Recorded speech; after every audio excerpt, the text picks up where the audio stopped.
The episode starts in the Joseon era, where we see the main heroine from King the Land. Her name is Ji-young. She's brought before the king. Ji-young begins by telling us that the king's name is Lee Hyun, and that he's a tyrant. Lee Hyun walks up to her and says, "The food you made confused my senses." The people around him say that she should be punished. Lee Hyun raises his sword, ready to strike her, but suddenly stops. Instead, he declares, "From now on, you are the chief royal chef. You will cook for me every day and never serve the same dish twice. If one day I don't like your food, that will be the day you die." Ji-young thinks to herself, "I was supposed to become the head chef of a 3-star restaurant, but now I've become the royal chef of a dictator." Lee Hyun looks at her and asks if she has something to say, but she stays silent. He then lifts his sword again, but only to cut the rope that's tying her up. Ji-young then tells us, "You won't believe this, but I'm from the year 2025. Don't you want to know how I got here?" Now we jump to the present in France. A big cooking competition is about to begin. Everyone is ready to start, and the timer goes off. But Ji-young's stove suddenly stops working. She calls a man over for help, but it still doesn't work. After thinking for a second, she grabs some straw nearby, lights it up, and starts cooking with fire. Everyone watching is surprised, wondering how she's managing to cook like that. Even with the time pressure, she finishes her dish right before the clock runs out. The judges come around one by one to taste the food. When it's Ji-young's turn, they taste it and say it's absolutely delicious. Ji-young explains what the dish is and what ingredients she used.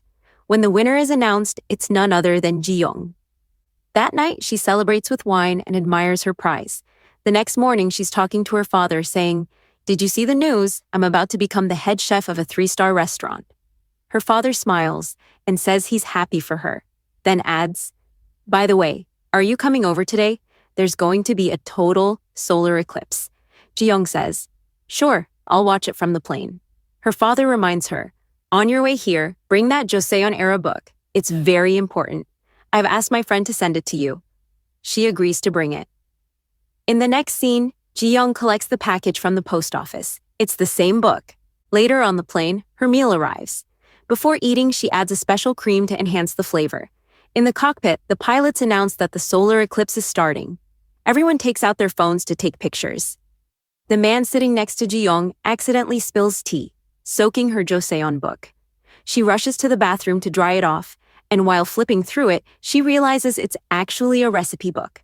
But one page is missing. It's torn out. Then she reads a strange line. "My dear, if you ever read this one day, could you come to me?" The moment she reads it, the book starts to glow. Ji-young mutters, "This must be some kind of Joseon-era romance thing." But as she reads the line and the eclipse happens at the same time, the book starts shaking and glowing even brighter. Ji-young screams for help, but no one can hear her. She's suddenly pulled backward as a chain of light bursts out from the book and pulls her inside. Now she's traveling back through time. She sees strange flashes and lands in the middle of a forest in the Joseon era. She falls to the ground but gets caught in a net. Nearby, King Lee Hun is out hunting deer with his men. He draws his arrow but stops when he remembers his mother, the former queen, who had been forced off the throne. He couldn't do anything back then. He could only watch helplessly. Now he releases his arrow, kills the deer, and tells his men that they'll keep hunting. His eunuch, Chang-sun, warns him, "It's already late, Your Majesty. The enemies might attack at night." But Lee Hun laughs it off, saying he worries too much. Back at the palace, a ritual is about to begin. Everyone is waiting for the king. Queen Dowager Inju, Lee Hyun's grandmother, looks worried. A maid tells her the king hasn't returned yet. The women nearby gossip, saying he shouldn't have gone hunting today. It might anger the ancestors and bring a curse of death. Inju angrily silences them and thinks to herself that Lee Hyun must be remembering what happened to his mother, which is why he hasn't shown up. Outside, ministers and officials are gathered for the ritual, complaining that the king is late. Someone mentions that Secretary Songji went to Chahong, the place where beautiful women are chosen. Meanwhile, Lee Hyun keeps hunting, saying he'll kill more deer and earn a reward. His bodyguard reminds him that it's the day of the ritual, and since it's a solar eclipse, skipping it could anger the heavens. They say if you offend the heavens, you'll see a female ghost, he warns. But Lee Hyun doesn't believe in such things. Meanwhile, Ji-young is still trapped in the net. She smells the scent of a butterfly and slowly wakes up from unconsciousness. She yells for help, but no one's there. She tries using her phone, but there's no signal. I swear I was just in the plane's bathroom. How did I end up here? She says in disbelief. Lee Hyun suddenly spots a fox nearby and goes off to hunt it alone. Ji-young, still trapped, stretches her hand out of the net to get a phone signal. But nothing happens. Just then, she notices an arrow flying toward a fox. The arrow misses, but another one hits the rope of her net, setting her free. She hides behind a tree as more arrows fly her way. Then she sees someone approaching. Lee Hyun. Ji-young steps out and angrily asks, "Why were you shooting arrows at me? The fox ran that way." Lee Hyun stares at her suspiciously and pulls out another arrow. Ji-young panics and runs, and he starts chasing her. She runs all the way to a cliff, pulls out her stun gun, and warns him to stop. But Lee Hyun draws his sword instead, ready to strike, and demands, "Who are you?" Ji-young says, "First you tell me. I already told you that the fox ran that way. Didn't you hear me?" But Lee Hyun replies, "I did hear you. Now tell me, who are you?" Ji-young answers, "I'm just a human." Lee Hyun remembers what his bodyguard said about a female ghost possibly appearing during the eclipse. He starts thinking that this girl might actually be a wandering ghost and calls her a beggar ghost. Ji-young replies, "Yeah, maybe I look like a beggar, but I'm not one." Lee Hyun releases an arrow, and Ji-young's bag falls to the ground. She yells, "Why did you do that? Are you crazy? You probably don't know this, but I know Taekwondo." Then she starts showing off her Taekwondo moves right in front of him, demonstrating how good she is. When Lee Hyun runs out of arrows, Ji-young laughs and says, "I'm going to report you to the police. You have no idea, but I know a lot of attorneys." Lee Hyun, confused, walks up with his sword and says, "I have no idea what you're even talking about," pointing the blade at her. Ji-young tries to use her stun gun, but it doesn't work. Lee Hyun throws it away and was about to attack when suddenly an assassin appears and shoots an arrow. Before Lee Hyun can react, he gets hit. He looks at Ji-young and says, "So you're one of the rebels." Then he falls over her, and both of them tumble down into the water. In the next scene, soldiers arrive searching for the king. They also find Ji-young's bag. Meanwhile, Song-ji returns from Cha-hong with his father, So-hung, talking about what he did there. Ji-young regains consciousness and sees Lee Hyun lying next to her. She realizes he's actually been hit by an arrow and wonders what to do. She takes off her scarf and ties it around his wound, then pulls out a Vaseline-like cream and applies it. She calls for help, but no one's around. She says, "I should call the emergency number." Then she remembers her phone is still in her bag. She checks his pockets for a phone but finds none. He doesn't even have pockets. Suddenly, Lee Hyun opens his eyes, pulls out a knife and says, "Were you trying to find me? I know you want to kill me." Ji-young screams, "What are you talking about? I just saved your life. Look at yourself." Lee Hyun stares at his wound and says, "There must be a reason behind this. When your purpose is done, you'll probably try to kill me." But Ji-young kicks the so-called tyrant, snatches the knife from him, and threatens. "Don't come near me," Lee Hyun says. "I am the king here." But Ji-young thinks it's all part of a movie shoot. She says, "Stop talking nonsense," and starts to walk away. When Lee Hyun approaches, Ji-young points the knife at him again. She says, "You don't know this, but I'm really good with knives," and shows off her skills. Lee Hyun is stunned and says, "You're perfect with it." Then, suddenly, he grabs her and tries to take the knife. They struggle, and he pushes her to the ground, demanding, "Who are you?" Ji-young answers, "I'm Ji-young, the chef." Lee Hyun asks, "What's a chef?" She replies, "I'm a cook." The two continue to fight for the knife until it falls far away. Lee Hyun tries to grab it, thinking he can reach it, but Ji-young kicks him in the butt, grabs the knife first, and accidentally hits her head on him, knocking him out cold. Next, Ji-young ties up the unconscious king. When he wakes up, he says, "Did you do this? Why did you tie me up?" Ji-young says, "Don't you remember trying to kill me first?" They start arguing again, and Lee Hyun calls her a ghost. Ji-young snaps back, "I'm not a ghost, I'm a chef." Then she grabs the rope and starts dragging him away. Meanwhile, we see Mokju, the king's concubine. Her maid informs her that the king is still in the forest. Mokju says he's gone hunting before, but never this late. She recalls 7 years ago when she was imprisoned. Back then she was sold by her mother to a man, but Mokju killed him. Jason, the king's uncle and rival, visited her and asked, "Did you kill that man? I can get you out of here." She confessed and asked, "What do you want? Do you want to spend the night with me?" But Jason replied, "No, I'm not like those men. I need you for something else." In the present, Mokju wonders if this situation is Jason's doing. She sends him a letter. Jason reads it and tells his men, "The king is still in the forest. If any of you have done anything wrong to him, I won't forgive you." Back in the forest, Lee Hyun tells Ji-young, "Bring me some water. I'm thirsty." Ji-young says, "Are you crazy? I'm thirsty too." Lee Hyun insists, "I'm the king of this country." Ji-young laughs, not believing him. He then shows her a dragon tattoo on his chest. Ji-young looks at it and says, "So what? These tattoos are cheap. Foreigners love them." Lee Hyun yells, "How dare you talk to me like that? How can I make you believe I'm the king?" Ji-young replies, "And how can I make you believe that I'm a chef?" Lee Hyun says, "If I really am the king, what will you do then?" Ji-young answers, "I don't know, but right now you're just my patient." As they keep talking, Ji-young drags the injured king along until they reach a house. Lee Hyun says, "This place used to be a village, but I had it cleared out. I come here for hunting."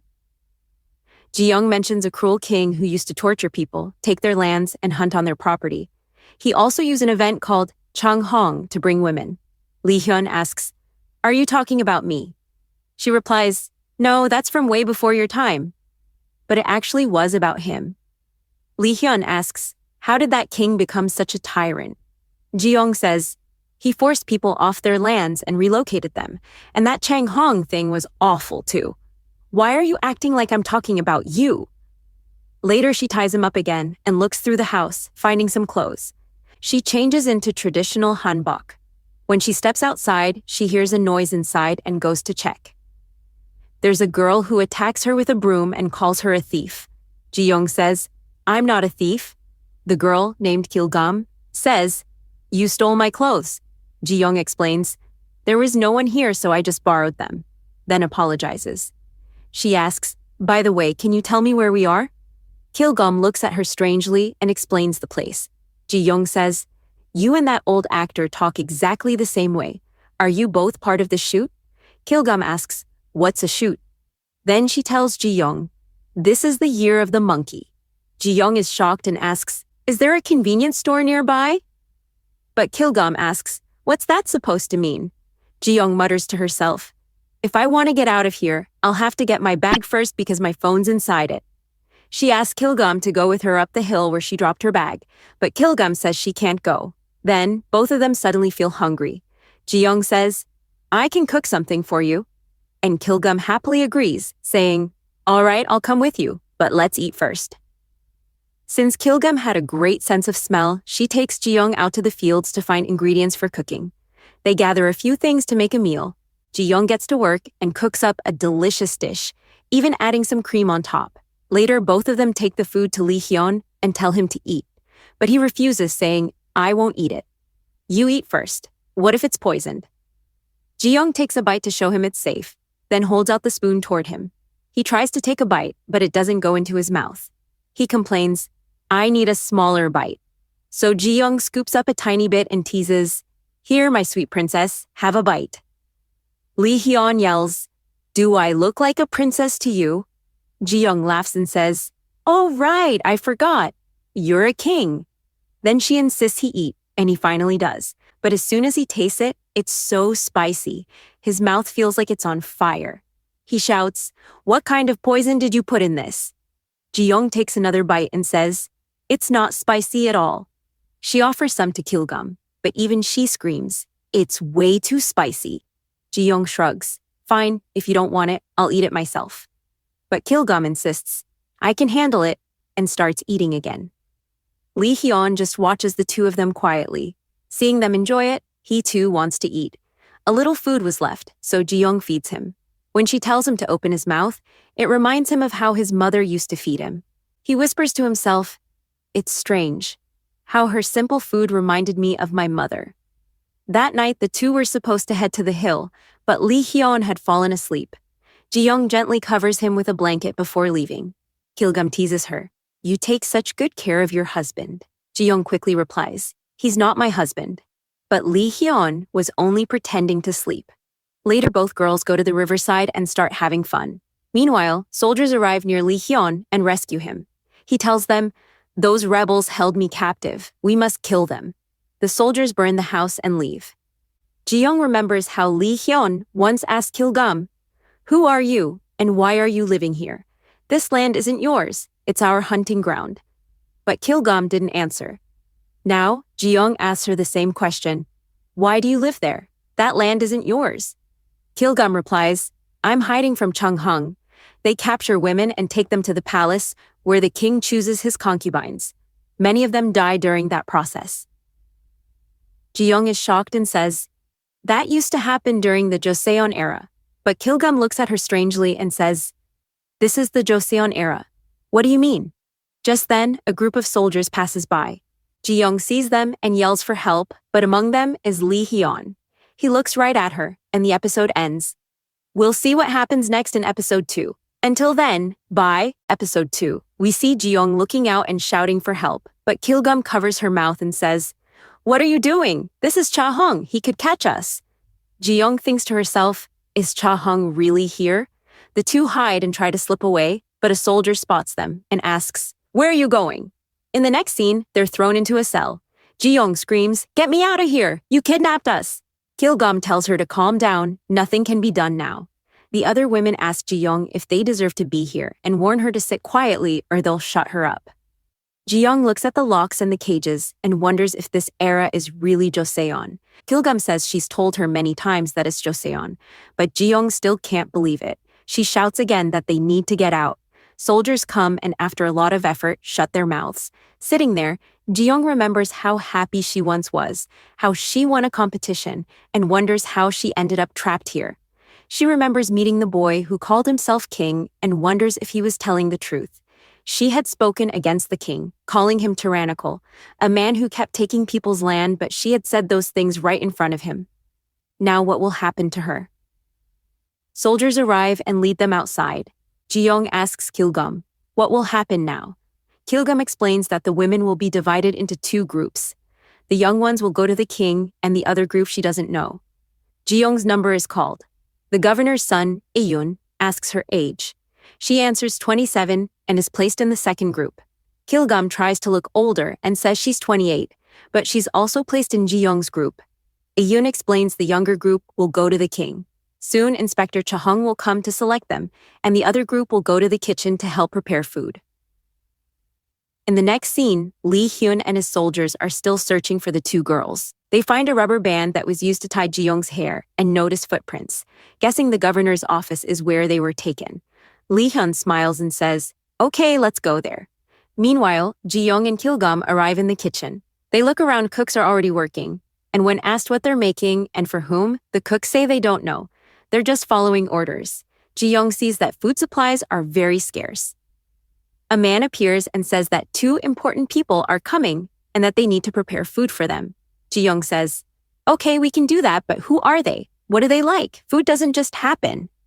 The man says he doesn't know. Then Iyun arrives and asks what's going on. Ji-young explains they have almost nothing to cook with and don't know the guests' preferences. Iyun says he will tell them, but warns that if they fail to make a good dish, their lives could be at stake. Are they ready? Hearing that, Ji-young says yes, and Iyun pulls her aside to explain that the guests are Sonji, the chief secretary and town inspector, and his father So-hang. Sonji and the king, Lee Hyun, are childhood friends. They joke and spar, but both are very cruel. With Changwon's help, they punish people who oppose them. Sonji purposely finds faults in food, even adding hair to a dish. Ji-young asks, are you ready for that? She agrees, but her condition is that if her food pleases them, they must free all of the women. Iyun promises. Ji-young tells the other women about the deal. If they cook well, they can be released. But they have almost no ingredients and don't know what to make. Then Ji-young spots meat. Kil-gum says she hid some meat in a clay pot and found it. Ji-young praises Kil-gum's nose, she can sniff things out quickly. Iyun watches them and asks an attendant whether they might survive. The attendant says he doesn't know, but they seem sincere about the cooking. He then mentions what happened to Mi-young. She ran away with her grandmother and you couldn't even call her back. Iyun says she's already dead to him. Ji-young tries to cut the meat, but it's too tough. She thinks hard and decides to use a sous vide method, low temperature and vacuum cooking to prepare it. In the next scene, we see Mokju talking with her maid and asking what happened at the governor's office. Bosun says Songji and his father went there. Mokju says it will be very entertaining to watch the governor's face when his daughter Mi-young is presented for Cha-hung. We then see Songji and his father arrive, and Aeun greets and brings them inside. Back in the kitchen, Ji-young works according to instructions from a book her father gave her long ago. She cuts the meat into small pieces, ties it, and suspends it in water. The water is hot, so she gauges the temperature with her hand and adds cold water to reach the right point following the book's method. Sonji is inside selecting the girls when someone announces the food is ready. Everyone comes out to eat. They present the dishes, and Sonji looks at the food and scoffs. "What is this? These are just simple pieces of meat. You are insulting us." Iyun apologizes, saying they have new cooks who don't know much. Sonji says that won't do, bring them out. They should be punished for humiliating them. At that moment, the soldiers seize the cooks and bring them before the officials. Ji-young doesn't understand what's happening. She looks at the food and thinks, they didn't even taste it. Ji-young says to Aeun, "What is all this? You told us to cook. We did that. They didn't even taste the food. Taste it first. If it's bad, punish us." Sonji looks at Ji-young and says, "You're bold. We will taste it. If it's not good, your life could be at stake. Are you ready?" Ji-young says yes. Sonji then brings out Mi-young, the governor's daughter, and Iyun sees his daughter and embraces her. The governor is furious and wants to strike, but he can't because they showed they are Cha-hung. Sonji says that if the servant is telling the truth and the food really is good, the daughter may stay here. If not, they will take the daughter to the palace. Now, everything depends on this meal. Aeun says, "All right, you should taste the food." They both begin tasting the food, and it is incredibly delicious. They want to eat more, but Young does not allow it. Songji lies and says the food is not good. Ji-young thinks to herself, "I know you're lying." The governor tastes the food and then starts shouting at them, claiming the food is excellent. He says he has never eaten food like this in his life and accuses them of trying to take his daughter to the palace by lying. He draws his sword and moves in to punish them. But Aeun steps forward and tells his soldiers not to commit this injustice. Aeun orders his soldiers that these are merely servants or criminals and to torture them. That was exactly what was about to happen. They seize Ji-young, and she is about to be tortured. She screams and insists the governor is lying, that the food is actually very good. But no one believes her. As they are about to strike her, a voice calls from behind. It is Lee Hyun's voice, and Aeun asks him to come forward to judge. Lee Hyun approaches Ji-young and says that if the food is truly as good as she claims, he will try it himself. Ji-young thinks, "I have heard this voice somewhere before." When she sees him, she realizes he is that boy. He is truly the king. Ji-young remembers her father and wonders, "Now what should I do?" In the next scene, everyone is gathered inside. Food is presented before Lee Hyun, but he first tells Ji-young to taste it. Ji-young does so. Lee Hyun then eats and is overcome with shivers. The meat is extremely tender. He thinks to himself, "How can this be? I have never tasted food like this." He finishes the entire meal and then asks what was mixed into it and how it was prepared. Ji-young explains everything. Lee Hyun remembers Ji-young's earlier scene where she claimed to be a chef. He asks how old she is. She answers 27. Lee Hyun says she is 27 and still unmarried, and that she should have married here already. Ji-young replies that he is mistaken and that she is not from here. Lee Hyun asks, "From where?" Ji-young thinks to herself, "I know he will not believe me, but I must tell him." She steps closer and says she is from the future, 500 years ahead. Lee Hyun suggests perhaps her mind is not right, calls her mad, and says he will not kill her today. Ji-young had hoped that because he liked her food, he might favor her, but that does not happen. He announces that the maid will come with them to the palace tomorrow, and that they will also take Kilgum. Ji-young thinks to herself that this is wrong, and that it should not happen. She wants to speak up, but Lee Hyun dismisses everyone and sends them out. The governor stays behind and questions Lee Hyun, asking what he is doing here. The governor accuses him of being obsessed with women, claiming Lee Hyun does not understand state affairs and will not be able to help these people or solve their problems. Lee Hyun becomes angry, draws his sword, and challenges the governor, asking what he said. The governor had been silent when Lee Hyun's mother was killed, implying he had a hand in it. Lee Hyun orders his soldiers to put the governor in prison.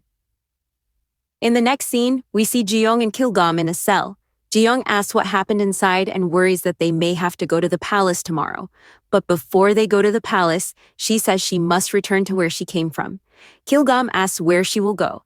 Ji-young says she must go back to the place she came from. Kil-gam is skeptical but says she will believe Ji-young. Ji-young explains she is from the future and tells Kil-gam everything about being on a plane, what happened, and how she arrived here. She says it all started with a book they must find on a mountain. In the next scene, we see Lee Hyun outside staring at the sky. Songji approaches formally, remarking on the cold and suggesting he go inside. But Lee Hyun says no one is watching them here and tells him to stop being formal. They fight with fans as they did in their childhood.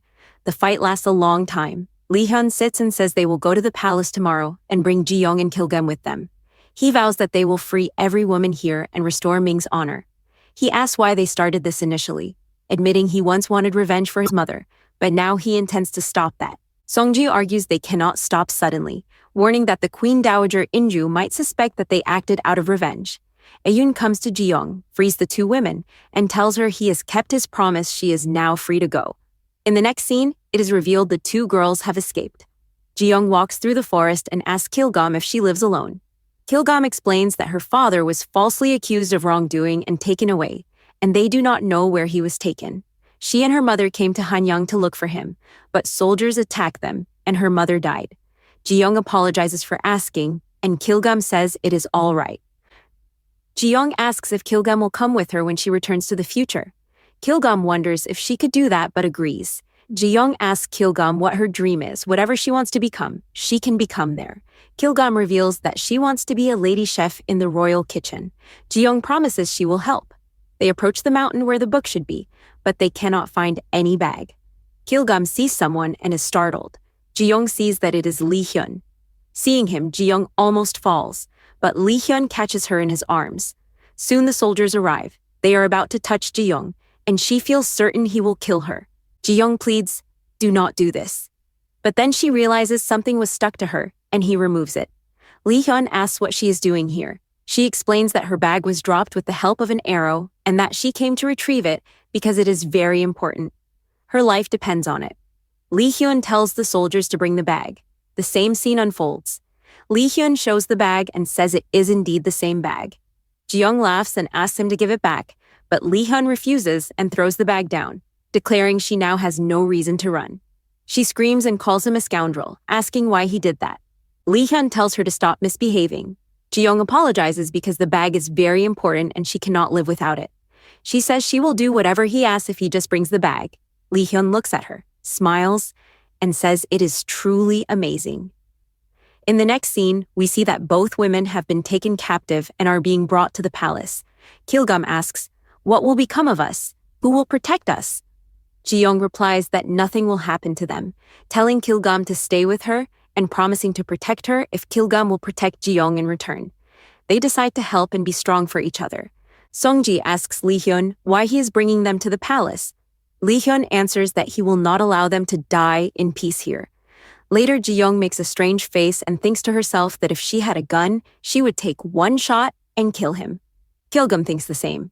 In the next scene, we see Mokju playing her instruments while women dance. Mokju remembers a time when she was with King Jason. Jason was holding her. Mokju asks if anyone discovered what happened to Lee Hyun and who did those terrible things to him. Jason vows to find out. He says one of them must be responsible. He has heard Lee Hyun is bringing Governor Miwang's daughter here. She is very pretty, and perhaps Lee Hyun is smitten. This is the perfect opportunity for them to act. They must get Lee Hyun into his wash, so he will forget his mother, and then they will kill him. In the present, Mokju calls her maid inside and asks who Lee Hyun is bringing with him. The maid replies that it's Miwang, a very beautiful girl, but they have no idea that she's actually Ji-young. We see little Ji-young sitting quietly when some kids start throwing stones at her. Two girls nearby shout at them and chase them away, but soon soldiers begin chasing the girls instead. Lee Hyun arrives near Ji-young and says those kids will be punished. "How dare they damage what's mine without my permission?" he says coldly. Ji-young looks at him and says, "What do you mean by yours?" Lee Hyun steps closer. his tone sharp but controlled, saying, "Without my permission, no one can touch you. No one can even speak to you." Then he takes her inside the palace. Inside, Mokju is waiting for Lee Hyun. When he arrives, she smiles and says, "Where have you been? I missed you?" But her tone is clearly fake. Lee Hyun simply says, "There's something I want to show you," and brings her to Ji-young. Mokju looks at Ji-young and thinks to herself, "Who is this girl? She's stunning." She then tells Lee Hyun, "Since I came here, this is the first time you've brought another woman in front of me." But Lee Hyun replies, "She's not a woman. She's a female ghost."